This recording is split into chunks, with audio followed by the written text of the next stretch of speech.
Hello again, everyone. This is lecture for Psych 142, one of our last lectures in the series of the role of the psychologist, things that in areas that liberation psychologists work in. I'll be talking about community advocacy, abolition, and transformative justice. And let's get right in it after I close this.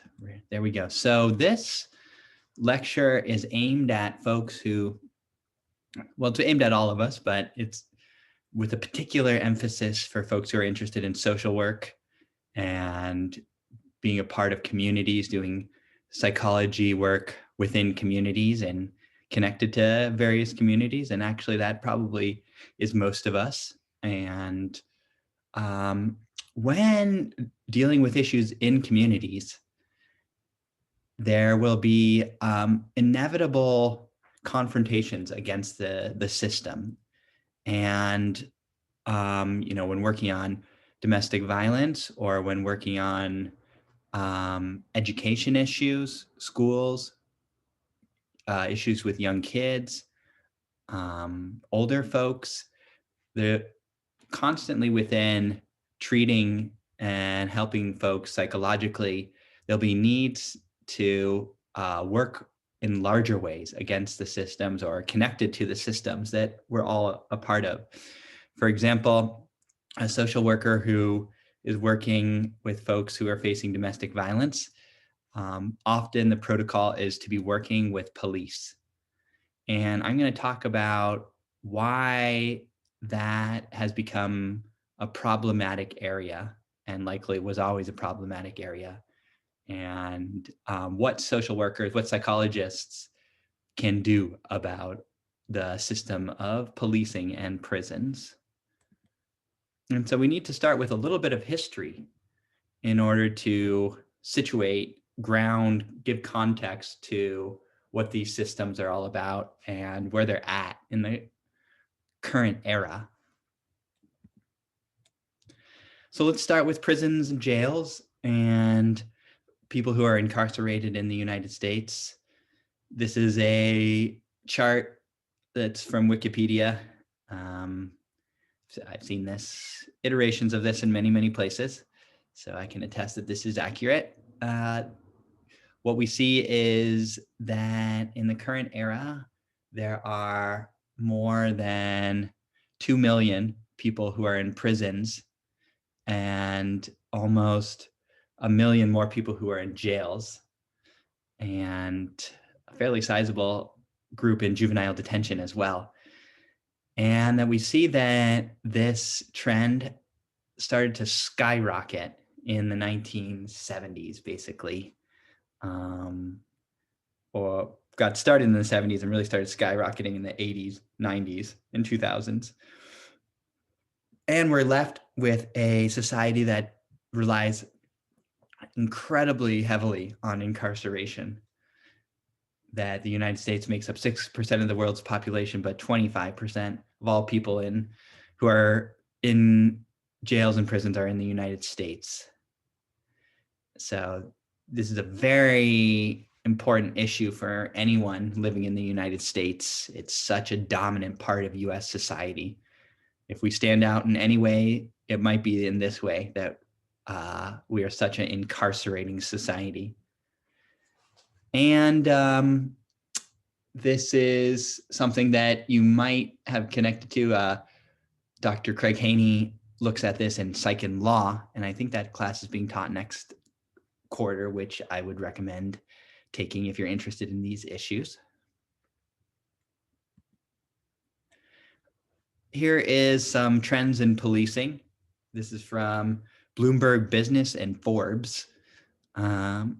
So Bloomberg Business on the left shows police funding in 2017 dollars has basically tripled since 1977. And about $115 billion a year are spent on policing in the United States.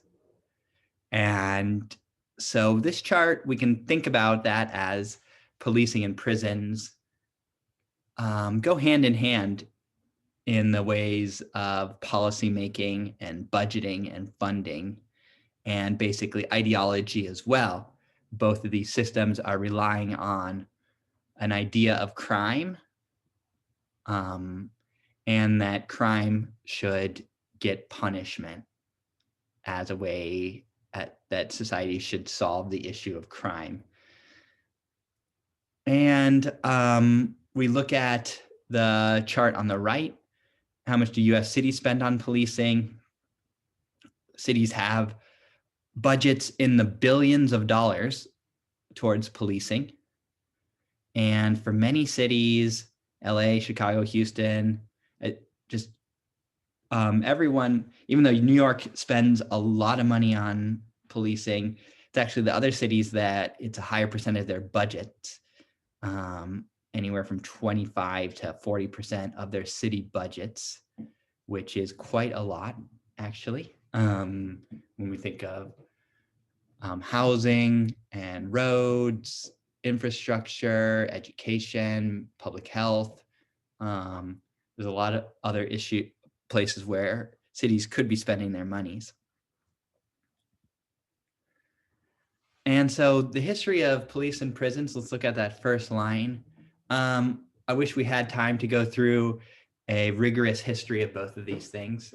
Instead, I'll have to point you to Angela Davis's work on Are Prisons Obsolete, or Ruth Gilmore on the podcast Intercepted. Those are two places to look up more history. So prisons come from the idea of reform through prayer and surveillance. This idea, the penitentiary, comes from the word penance, and penance means doing prayer in order to redeem oneself. And this came about basically in the late 18th century, early 19th century. So prisons are a very modern technological or ideological advancement or development. They are not something that have been around for much more than about 200 years. So that's something really important to keep in mind, that they are not as old as time by any means, and they certainly could be changed. And that goes this idea that we could not have a system without them is something that I would encourage us to think past, to think through, think beyond. The roots of police are in slave patrols in the US South and in anti-union militias, most notably, or maybe famously, around the Pinkerton agents in the late 19th century. So slave patrols were sort of militia, like rough militia formations within the US South during the years of chattel slavery, in which groups of mostly hired men, often immigrants from Europe, would be employed by the plantation owners to bring back runaway enslaved people. And those evolved in the post-Civil War era into the early sheriff and police formations that were institutionalized in the South, and then had an influence on the way that policing happened in the rest of the country. Anti-union militias in the North, very similarly hired by factory owners in order to break up unions. Some of the largest unions were forming in the late 19th century in coal country and steel country, West Virginia and Pittsburgh, West Virginia and Pennsylvania, and New York, Ohio areas. And actually the first time that the US military used planes in bombardment was against unions in Blair Mountain, West Virginia.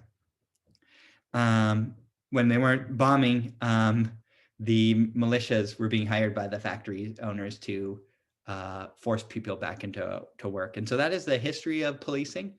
And I would point you to the article by Mariam Kaba in the New York Times to read more about that history and the way that those units, that philosophy really has run pretty solidly without major changes to the ways that policing works, very much rooted in these sort of militias that cities hire and don't have a whole lot of oversight and do have a lot of power and are very aligned with white supremacy and very aligned with capitalism.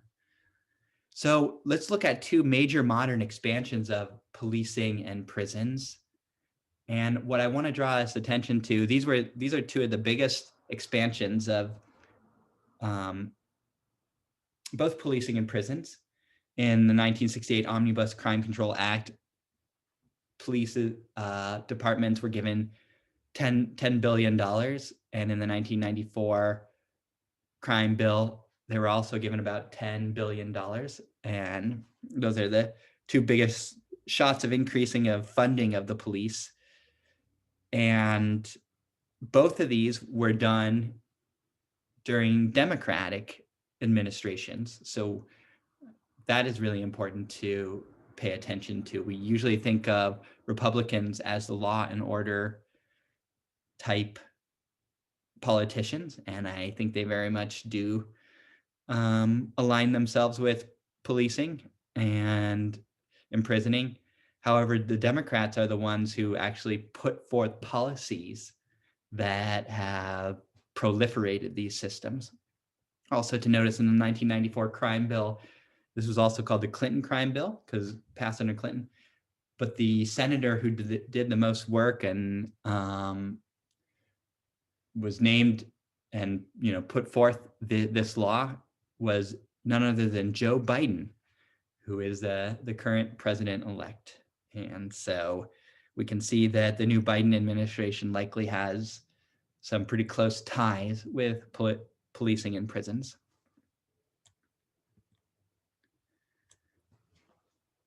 And connected in the same movement to this just historic and prolific growth of policing and prisons, there has been a movement to resist this the whole time.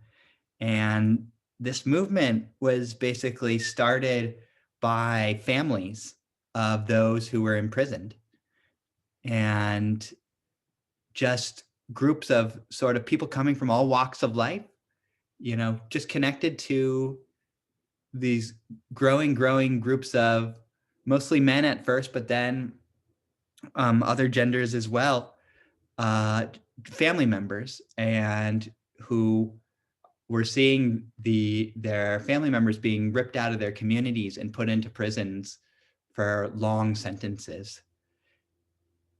So this abolition movement has grown out of those who are most affected by this system. That's really important for us to always hold in mind.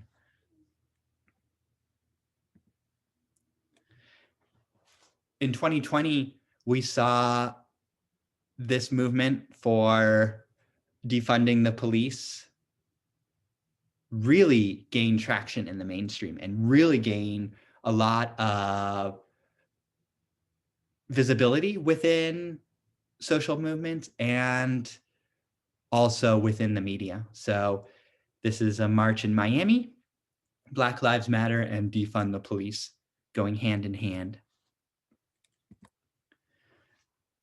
This is in Minnesota, Minneapolis, hashtag defund the police, hashtag defend Black lives. And these images are really to show that Black Lives Matter and the uprisings around the murder of George Floyd and Breonna Taylor and others is intimately connected with defunding the police. These movements are, almost one and the same in many ways, at least at the grassroots level. No justice, no peace, abolish the police. And so these top images show defund.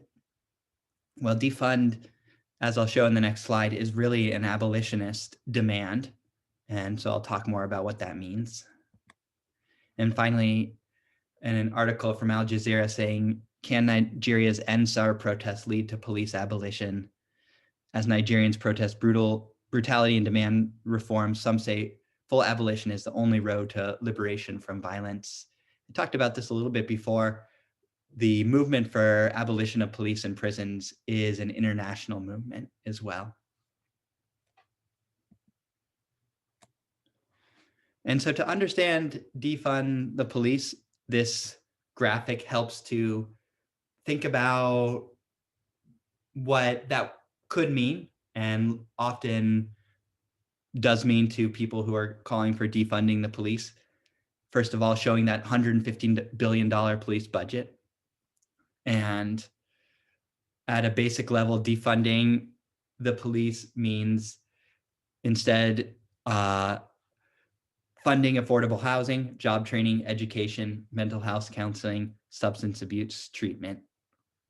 And the police have, with their larger and larger budgets, have been taking on functions of mental health work, substance abuse work, and other functions that were not originally designed as police work. However, because they are funded and these other units are not, they have taken up those issues. So at one level, defunding is about funding more people who are actually trained to work on such issues.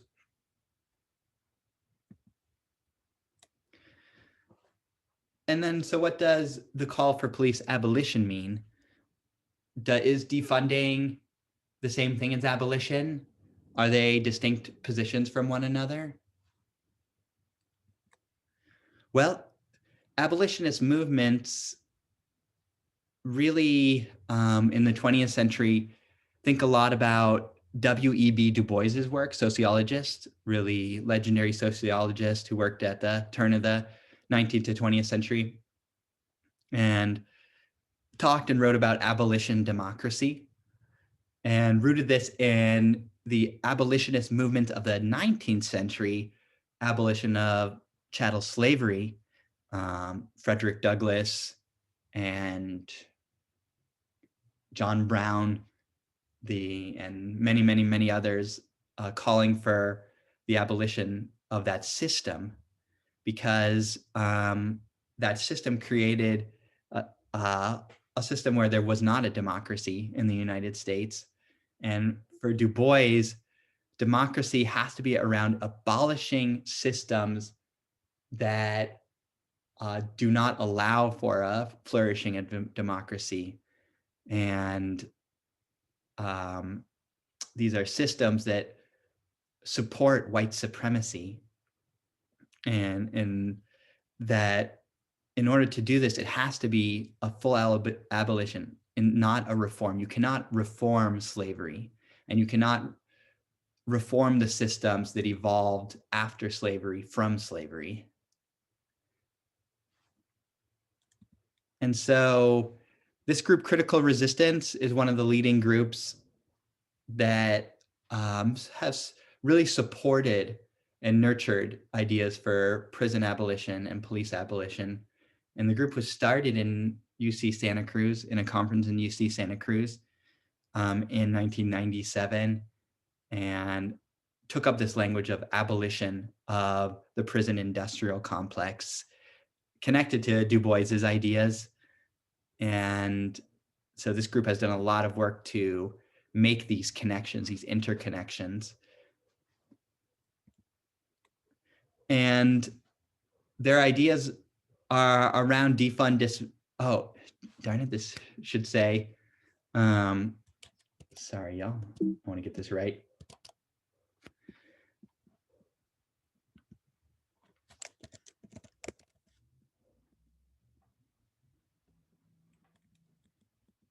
Defund, disarm, dismantle.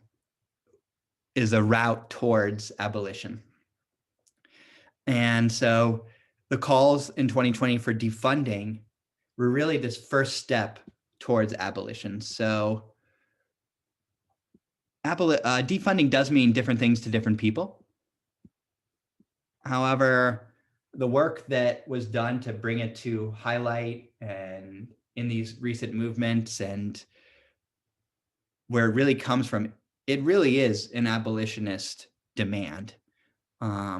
And abolitionists are the ones who have been able to elevate it and connect it and put it in the forefront of social movements. So when I see defund, I see it as a connection to abolition. And again, Mariam Kaba's article in the New York Times, yes, we really do mean abolition, also supports this idea. So critical resistance talks about what abolition is to them. They say abolition isn't just about getting rid of buildings full of cages.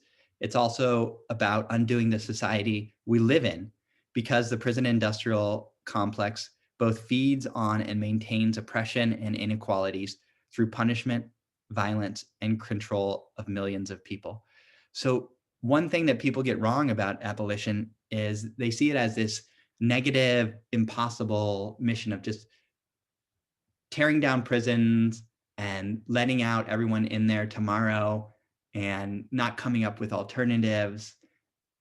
That's absolutely not what abolition is. That's not what the abolition of chattel slavery was. It was about building power and building alternatives that exist at the same time in order to create about creation of different ways of being. And that's at every level of society. So I'm going to talk about this a little bit more, that policing happens not just by the police, but policing happens by many institutions in society. And abolition is about breaking that logic as well and ushering in a logic that is connected to liberation, community building, transformative justice, these projects that are about building, very much in line with ideas of oppression and liberation in this class. So critical resistance, this is their logo, and defund, disarm, dismantle the police is the whole where this word defund and this demand for defund comes from. It's really a part of an abolitionist campaign. Beyond police and prisons. So this is where we think about beyond just these units of police and prisons to the way that the logic of policing and the logic of incarceration has become hegemonic, meaning that it's infected other systems in society. So yeah, abolition is not about police brutality in prisons per se. If we focus too much on these two things, that's not what abolitionist means. Abolitionism is about systems, just like our class takes on systems. So it's about policing, not just police brutality, but policing, surveillance, control, and a carceral society, a society that is all too comfortable with locking people up, throwing away the key, and forgetting about them. About that some people are deserve to die. That idea is a carceral or be locked up and forgotten about. About those things that are in the service of white supremacist imperial capitalist patriarchy. The logics of domination that are central to police and prisons, but get nourished within those systems or proliferate within those systems, but then go beyond those systems. So the ways that the police develop ideas of policing and dominating people and hierarchy, and that some people are just bad, that are just criminals, that idea of the disposable criminal, all those ideas that get fostered within police systems then go beyond them. And so that's why it's not enough just to focus on certain behaviors, but it's about these whole systems that are getting funded with all these hundreds of billions of dollars every year. We're funding these types of ideologies as well. So-called non-policing institutions are policing and surveilling more and more than ever. So with the funding of the police and prisons, we're also pushing policing and surveillance to more areas of society. So remember that Ben and Jerry's infographic. So the police have this big bowl and are doing more of the social work because they have the funding. Well, social work, education systems are also, the reverse is happening, and they're doing more policing in their logic. So let me give you a few examples. So within schools and schooling, there is ever more policing happening. So first of all, through the proliferation of cops, police on campuses has grown. And so campuses are funding their own police units.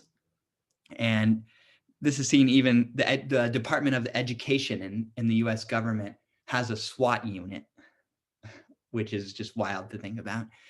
But even the ways that zero tolerance policies in K through 12, that idea of a zero tolerance policy where the teacher must discipline and punish a student for some behavior that's been deemed inappropriate. And then that punishment leads to suspension and expulsion. And in Ruth Gilmore's work, she shows that suspension and expulsion used to not really be much of a part of schools until this what she calls organized abandonment of schools by the funding systems. And so then schools are recommended, suggested, pushed to do this zero tolerance, and then suspensions and expulsions. And this starts in low income schools, as it always does, this control system, but it does spread to other schools as well. And a little known fact is I was suspended in high school, and I was suspended for 2 weeks for a senior prank. And I went to a middle class, mostly white school. So even this logic that starts in working class schools, it does expand throughout the whole system. And so we see what we're doing. We're not just police and prison aren't just out there taking care of the bad people, as it's often said and shown in movies and TV. It's a logic that starts to become hegemonic within the whole society, and a set of practices that go beyond police and prisons. And another example is the deputizing of everyday life. That we're all encouraged to be snitches. We're all encouraged to do neighborhood watch.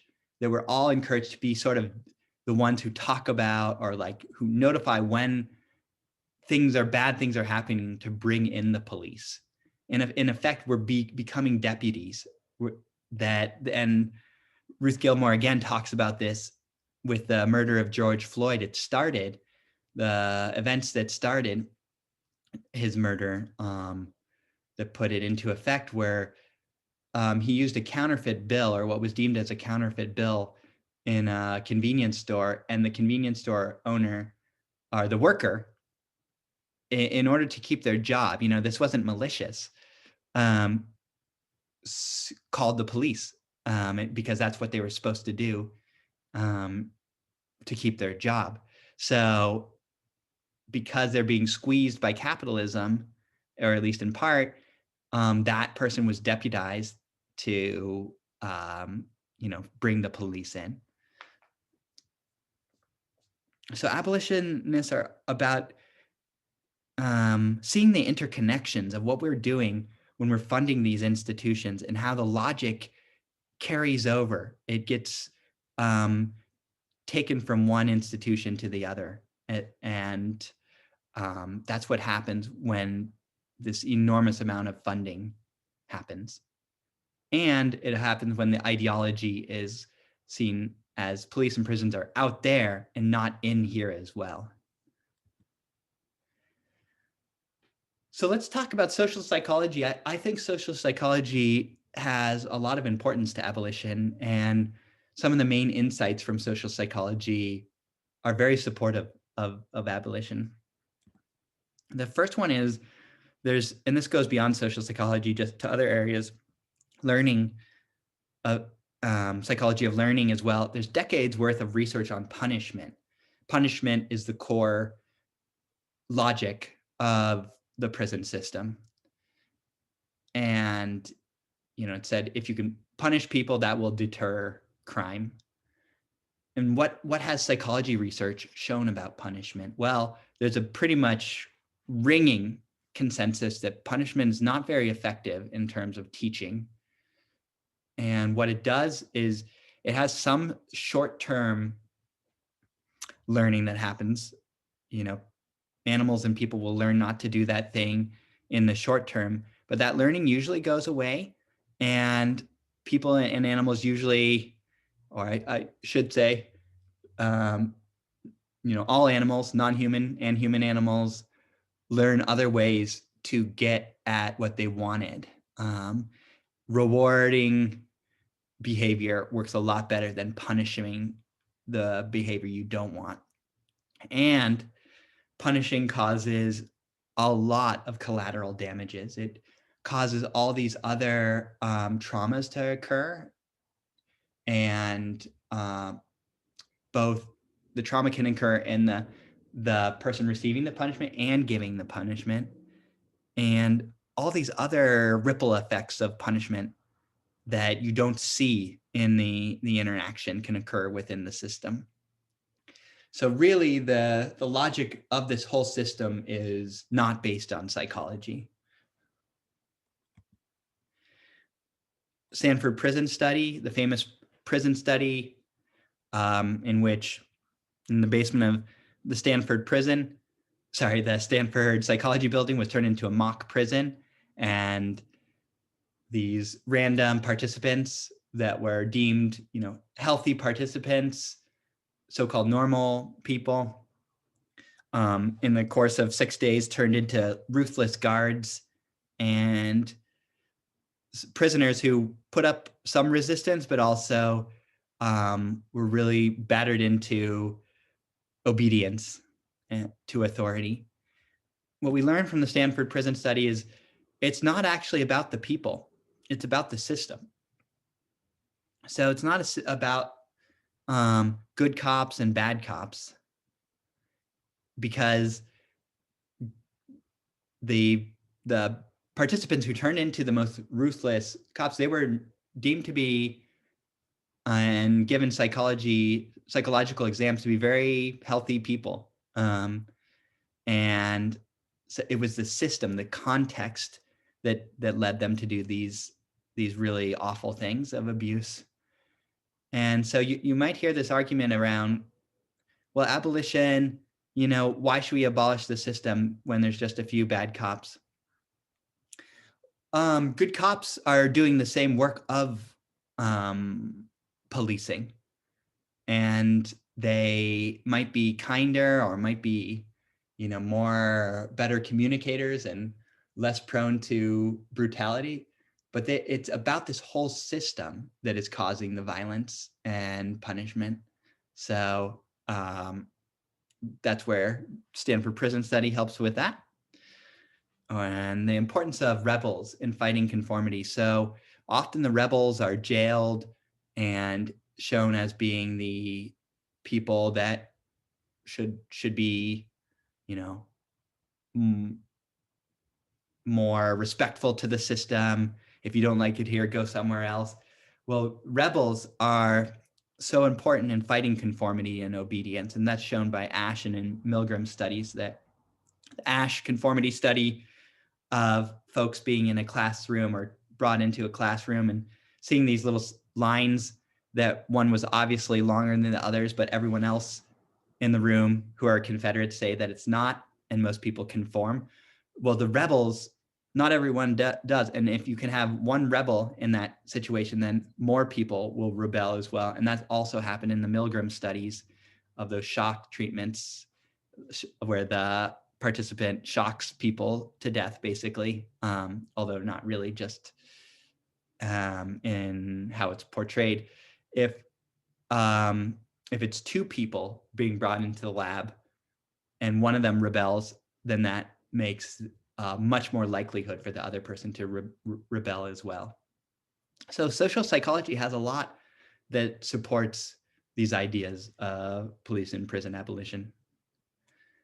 So let's take on a few of the criticisms of prison abolition.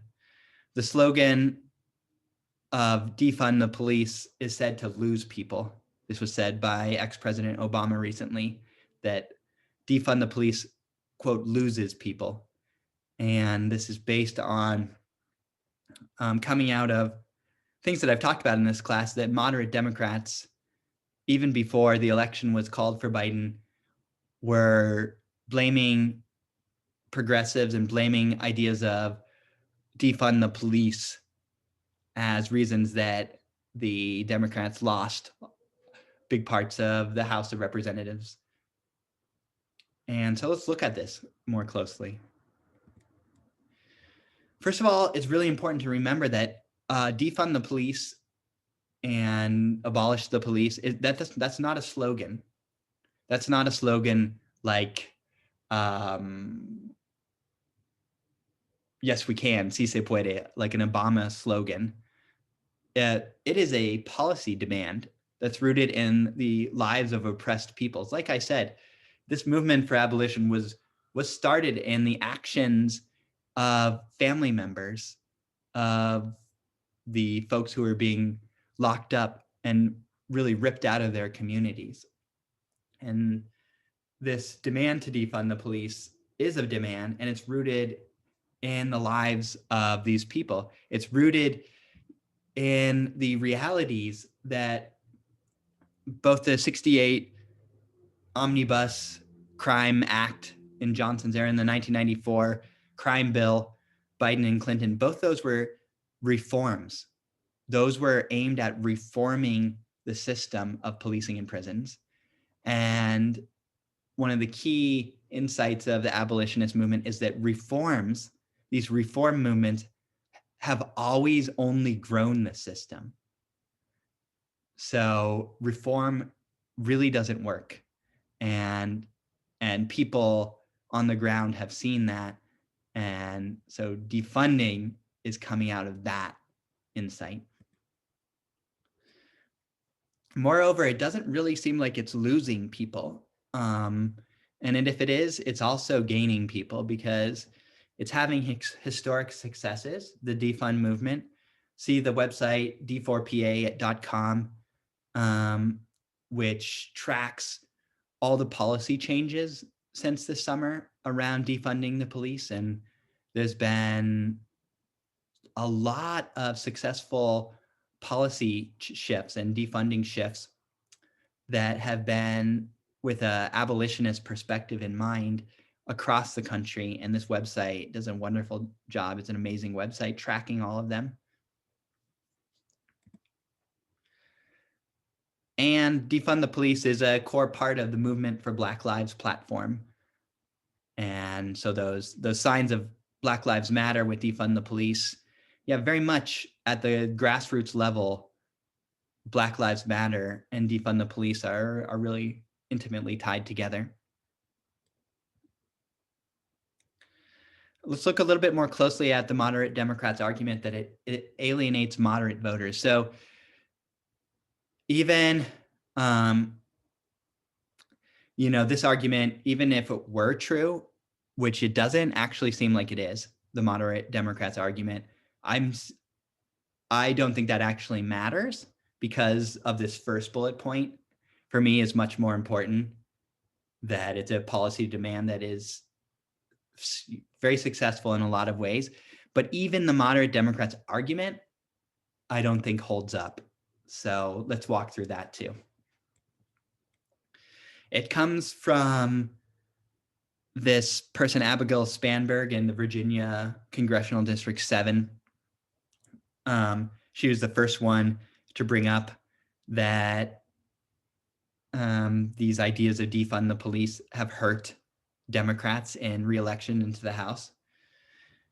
First of all, the first point is that it didn't really hurt her in her race. In 2018, she won with 50.3% of the vote. In 2020, she won with 50.8% of the vote. So her share of the vote and her win actually went up in 2020. So it's strange that she would say that it hurt her in her race because she won her race by even more votes. So that's one piece that this argument falls apart a little bit. Cori Bush, the only person, and Spanberg didn't even run on defund the police. The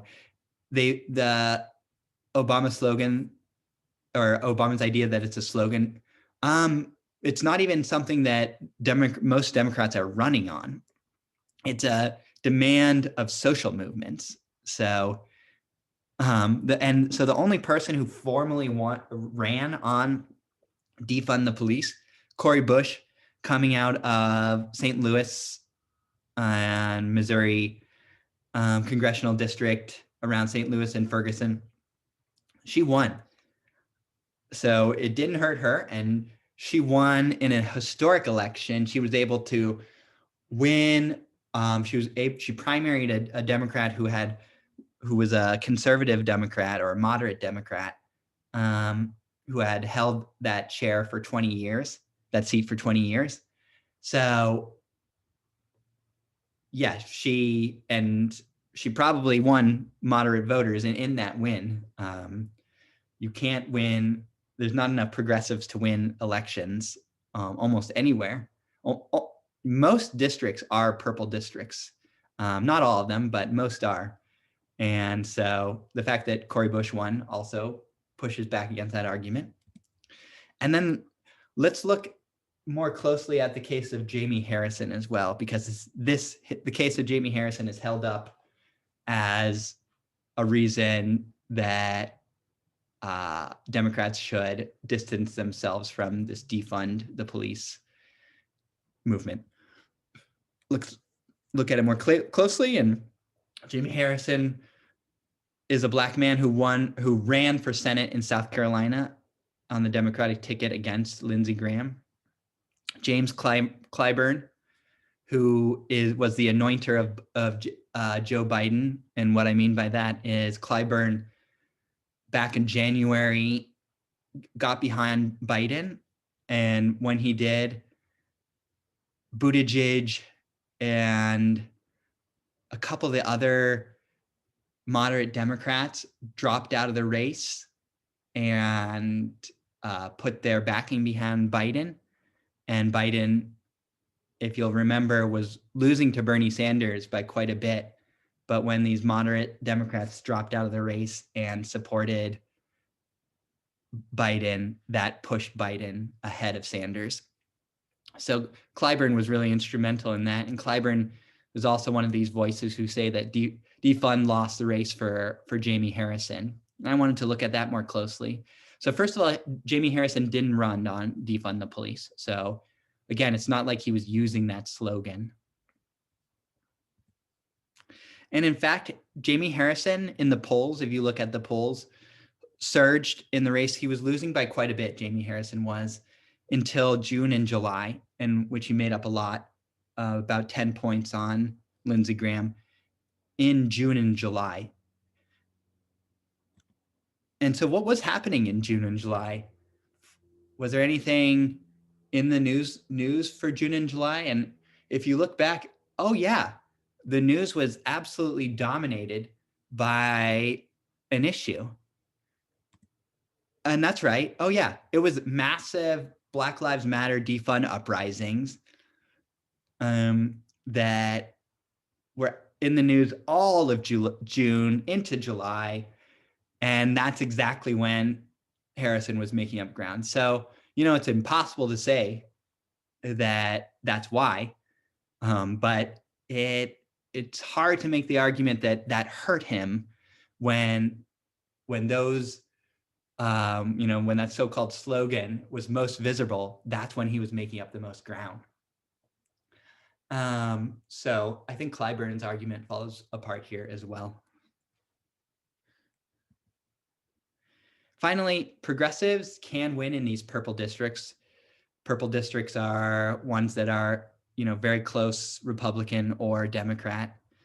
And I mentioned this, I think, in other lectures, that progressives won in 11 purple districts that often go back and forth between Republicans and Democrats. So progressives who are most closely aligned, those like Ocasio-Cortez or Ilhan Omar, those are they don't necessarily run on defund the police, but they talk positively about it at times and are the most associated with it. They very much can win in purple districts. And overall, it seems like they did at least as well as moderates in in these purple districts, as, if not better than moderates. So what that seems to suggest is that it's about articulation of what abolition, defunding and abolition, does mean. And, I saw a tweet by Alexandria Ocasio-Cortez talking about, well, what does defund look like? It looks like middle-class white neighborhoods. And so that's her attempting to articulate what it could mean beyond, what conservatives will have you believe, or, far-right conservatives. So I think it's important for, Democrats, if they want to win, moderate Democrats, if they want to win, any Democrat, not just ignore it. And, I would definitely, if I was a moderate Democrat, I wouldn't ignore it at all, because I would see that it's coming from a real place. And the key is to articulate it, say what it means, and make sure you are articulating in a way that is clear and speaks to people, and speaking to working class people. The police and prisons have done a lot of damage to working class communities, regardless of race. So I think although they, certainly they hit communities of color the hardest, but they hurt white working class communities quite a bit as well. And that's something that Democrats could do a lot better job of communicating. And this other criticism is that abolition itself is impractical and impossible. You couldn't possibly have a society without police and prisons. And so how does social change actually happen? What is our theory of social change? The theory of social change around that is that around abolition being impossible and impractical is, first of all, it's ahistorical, meaning it doesn't look at history, and that, it assumes that police and prison have always been here. So as we've seen, that's also not, that's not the case. And so that shows that that idea is based in an idea of theory of change that is ahistorical. It also seems to suggest that change happens, big changes happen in society simply by compromising, and not by visioning, not by trying to think about what society we would actually like to live in, and that maybe another world is possible. And abolitionists reject that type of thinking because it's both ahistorical, and that's just not how social change works. It doesn't work that way. Let's look at cases. So things that were deemed impractical and impossible to end, that was said about chattel slavery in the United States, that was said about the system of voting, that only white men should vote or could vote. Said that that would be an impossible system to end. It was said that our apartheid in South Africa couldn't be changed. This was said about hetero-only marriages. All these things were said would be with us, and you can't change these things. You can maybe only reform them at best. People forget pretty quickly that Black Lives Matter, that phrase was said to lose people in 2015. It was said to be alienating. Colin Kaepernick was exiled from the NFL, and now it's on sports fields, it's on courts, and it's on public roads. And so what is deemed to lose people and impractical and impossible can actually change really quickly. And it changes when people dream big. It doesn't happen with compromise to systems that are violent. It happens when people dream outside of those systems and dream for more. Nelson Mandela says it well when he says, "It seems impossible until it's done." It seems impossible until it's done. So I think an important question about abolition is, well, if we don't have prisons and police, what do we do? Are there alternatives to justice and safety in community? And yeah, there are actually. And this is where psychologists come in and social workers. Transformative justice is an alternative. And it's an alternative we read about on Friday, yesterday, rooted in survivor safety, community well-being, and social transformation. So it's about not relying on retributive, punishment-based systems of justice, but instead restorative and, what's better, transformative ideas of justice, which means rooting it in believing survivors of violence in all forms, and providing safety for survivors. It means the whole community has a stake in when a harm is caused. And transformative justice doesn't talk about crimes, because crimes are this idea that has fueled the prison industrial complex. And crimes are based upon who has power in society. So most of the worst so-called criminals, murderers and abusers, etc., are not in prison. They are the current president. They are CEOs. So crime is about who has power in society and who doesn't. Harm is a transformative justice idea. Harms are about healing from harm. So going back to healing justice, radical healing, it's about healing harms and healing traumas. So it is about naming those and having ways for communities to address when a harm has occurred. And that's often about social transformation. It's also often about structural violence that led to the harm. So it's not just the violence that of when the harm occurred, but it's all the ways that the system set that up. And if you see, so this is where in social work, if you, one will learn that the most abusers were abused in their own life. And so stopping cycles of violence has a lot to do with stopping systems of violence. And instead of locking people up and then people get out even worse and become, worse abusers, the system and the structures should provide ways to heal and learn to be accountable and to grow. And that's what transformative justice is all about. Police and prisons, even at their best, rarely make things for most survivors. So normally, and at their worst, prisons and police, prisons are awful, awful places, and people come out of prisons worse abusers than before most of the time. They're not about rehabilitation. You know, maybe they were in the 19th century, but that has been very lost, and they're very much about punishment. Police don't really help survivors. They often disbelieve survivors, and they don't come, you know, when abuse is happening. They come afterwards, and most of the time they don't do anything. And too often they disbelieve the survivors, and the system repeats itself.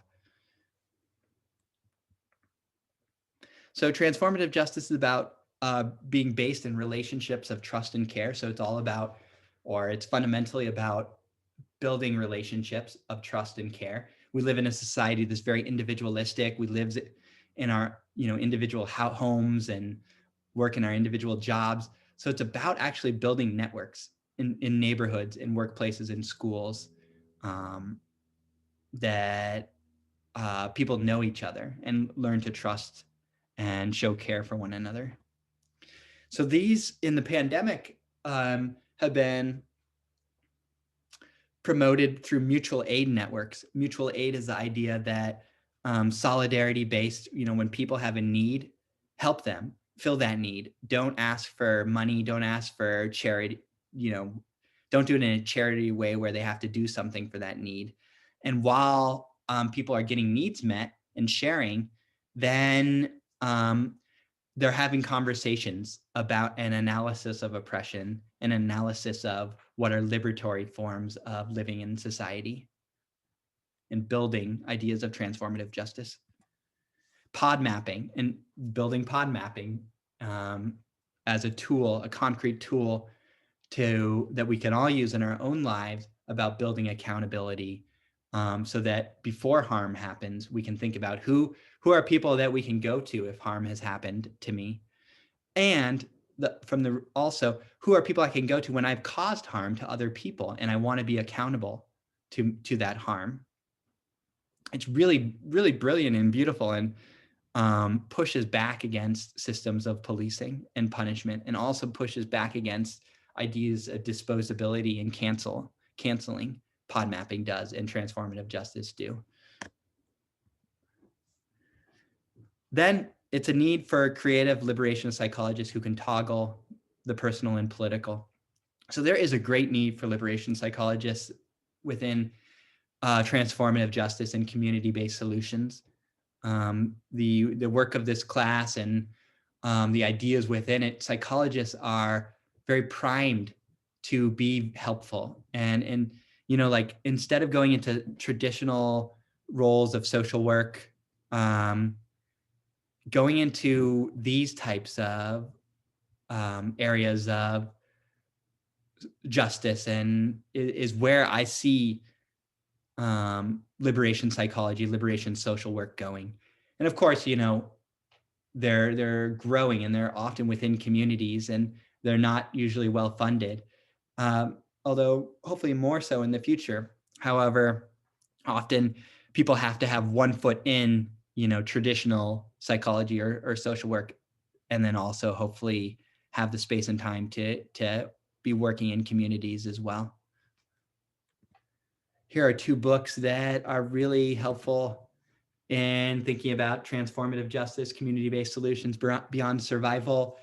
The two readings that are about community-based care and safety, the Dixon reading and then the pod mapping reading, are in this anthology that I recommend, edited by Jairus Dixon and Leah Lakshmi Peepsna Samara Sinha. And then this book that's coming out in February, I referenced Mariame Kaba in the New York Times article, Yes, We Really Do Mean Abolition. Well, she's coming out with a new book that should be amazing because she's wonderful. And this book is called We Do This Till We Are Free, Abolitionist Organizing and Transformative Justice. So we'll end it there. If you have questions or comments, love to talk about this topic with anyone, and hope you're doing well.